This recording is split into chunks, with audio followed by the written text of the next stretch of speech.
Okay, I want to talk regarding. I'm not an attorney, and I don't know a lot of the legal statutes and the legal jargon. But what I do know that there's a lot of people violating my civil rights. We have the police department that I've all these reports that I've made. I am not getting a proper investigation. They will not. No one has called me regarding my phone. I call all these people with my phone. I've called. Attorneys, organizations to help, all these different places, and my calls aren't getting returned. I'm not getting calls from investigators. I'm not getting call from technology, which who assist with the phone issue. What identity thieves do, they can simulate your calls, and they can take control of your phone. I think that someone is using the means that what identity thieves do to steal identity to break into my phone and control it. So there's a man who claimed that he was a billionaire. What I said initially was domestic abuse. I use that because it's part of stalking, and people minimize stalking. It's a little bit more. Well, I thought that it was a little bit more. Um,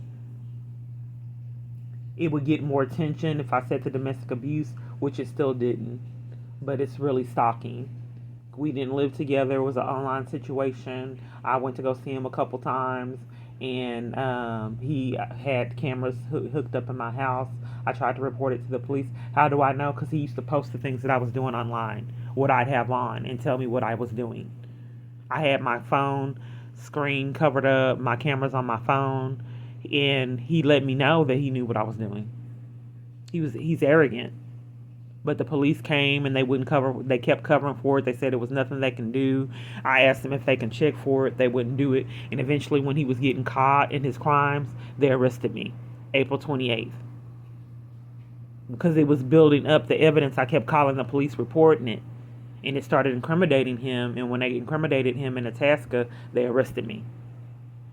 So moving forward, the police will not investigate the multiple things. They didn't investigate my son's hinder custody agreement. They wouldn't investigate the mail. I could not get my mail. I got on a blog, and I wrote. I told the people on the blog and civil rights activists about my multiple false arrests. I told them that they wouldn't let me go to court. They denied medical in jail and different things. They put me in isolation for no reason in jail, and different things that they were doing to me, mistreating me in jail. I mean, not allowing me to go to my court dates, and I'm in isolation, beating on the door in terror because I couldn't believe that they were doing it. How do you not let someone go to their own court date? They didn't. Two times in jail, they would not let me go to my court date. So I sat in there a long time because they wouldn't let me go to court. They hid my bonds. I had a PO bond. They hid them, and when I caught and I was beating on the door, and I said, please help" to someone that came in, and they called the police officer that came in, called the police on the jail, and they came in, and I don't know whatever happened regarding it, but it was probably cover up for that. But he called the police on them because they had me in isolation. I yelled and said they won't let me go to court. They had me in isolation and all these things that they were doing. So he called the police investigator out on the jail. This was in Hillsboro. So James Hastings came out. I told him that the charges were dismissed. He still pursued with the child. He would not investigate or look at the body cam footage showing that they lied. Then, when they kept getting caught in their lies, CPS out of Hillsboro, they pulled out because it was really incriminating, and they didn't follow the protocol. They didn't let me go to my court date or even set up a court date or give me an attorney, and they were pursuing taking my child custody rights away. So then they pulled out and then put stepmom up to it. And then stepmom changed her story. But at court, stepmom was doing all the talking because dad is not mentally capable of handling his business. She has power of attorney over him. They should not have let stepmom talk for dad because it would have showed his mental capacity and his ability to take care of my daughter. Did I have a nervous breakdown? I did. But I mean, there's a lot of people going through COVID that had a nervous breakdown. and at home with their kids and family under this nightmare of COVID. In addition to that, you couple that with being in a tent and going through the living nightmare I've been going through. Shutdowns upon shutdowns, even when it wasn't COVID.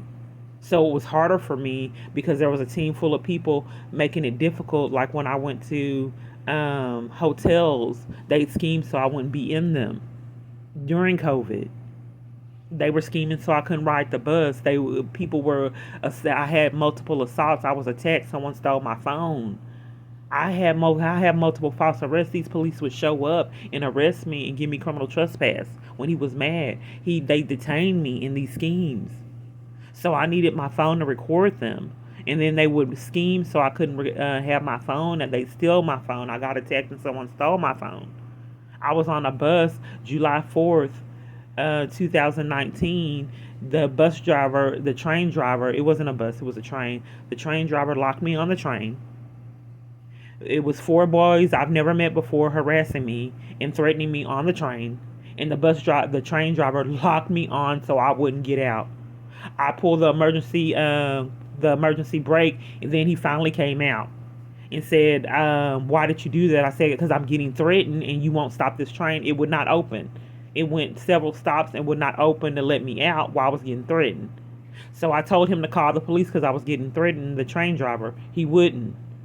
Instead, he let the boys off and then proceeded to take me on and not let me off again. This should be on their camera footage. It was on the Buckner. It was about 4:55 a.m. So if I'm on the trains and bus and their schemes with the bus drivers, police to terrorize me, and then they're scheming even to where I can't buy coffee. So Family Place is denying me services. I called Genesis. I don't know if it's really Genesis, and they're not really helping me either. They're claiming that they're full for years.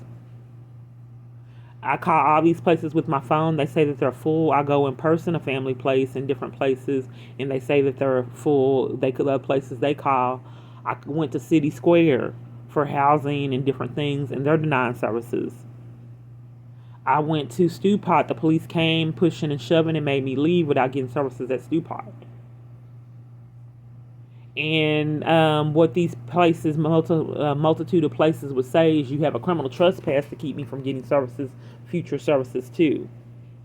But here's the thing, they really did arrest me for these fake criminal trespasses that they set up and means to deny me services. So if they were doing all of this before COVID, and then I went to government officials, then COVID happened, because they're not how 4 different courts wouldn't let me go to court. They wouldn't let me go to court in Hillsboro. They wouldn't let me go to court regarding my daughter, my child custody. They took my child custody rights. Mary Murphy, they claim they can't get the story straight without. I didn't go to court for that. First they said Judge Kim Cooks did it. She pulled out of it. Then they said it was dismissed and went back to the original order. Then they set up Judge Mary Murphy to take the child custody rights away. But I didn't go to court. I didn't adhere. They can't take child custody rights away if I'm not at court. I was in jail. I went to jury jail August 1st for trying to report the child abuse at Texas Rangers in Garland. They arrested me for a criminal trespass there. So on August 2nd, Judge Mary Murphy, they claimed that no one can find, took my child custody rights away. And I didn't even appear at court. I didn't even know you could do that.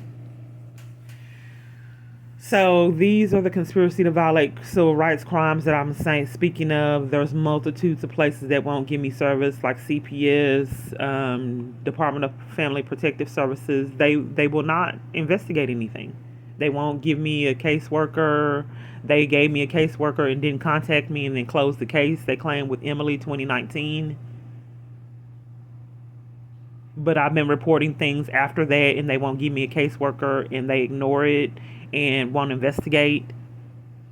They won't give me any of the programs to get my child custody rights back. There's counseling. There's different programs for parents to get their custody rights back. They won't offer any of it or even give me the education on the services they offer. I've asked. They withhold services from me, multiple different parties. at multiple different places. It's like they're sabotaging my progress and my help. Like when I was trying to report to the woman the missing and partial child support payments, she would not inform me of the programs that they offer for child custody issues. I am paying child support for my daughter, but the dad was so far behind, and he was like a deadbeat dad, is so far behind in child support.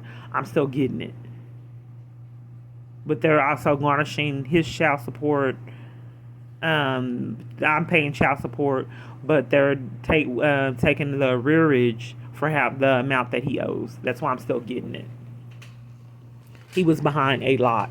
He wasn't really a permanent fixture in my daughter's life. He's been like a deadbeat dad. So she was essentially moved with people that she did not really know all that well. And then the stepmom has a history of being abusive. She claimed that she wasn't. She put the bruises on my daughter. That's supposedly who she was left with. Bruises don't pop up when she's with stepmom and no one knows, Dad said that she was with stepmom when it happened. And that was September 24th, 2011. And when I got her, police took pictures of it and then ignored it. In addition to that, when that happened, I was upset and I moved away. And they were out of her life for like 5-6 years. And she called and they wouldn't answer the phone. They didn't come to a graduation for his son. So he wasn't really active in their lives. So in addition, it's just a bad situation that I wish that we could get the help to get out. So this is just a video diary of all the different things that are going on. With the mail, I have multiple different locations I can't get mail, which is a felony to withhold mail and to be a post office and do it. I had the 3 or 4 holes when I called the police on the post office, and the police covered for it. I could have sworn it was Burnett, who's in another video, when I tried to report the hack phone. But they'll know if I'm sure you can investigate the call on Keist if they did a real report of it. Well, she wouldn't do a report, but I don't know what the call consisted of. I believe that happened 2019, maybe in February.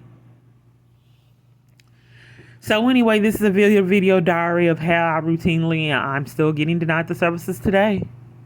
They will not investigate these crimes. CPS, multiple different agencies will not investigate and deny me services.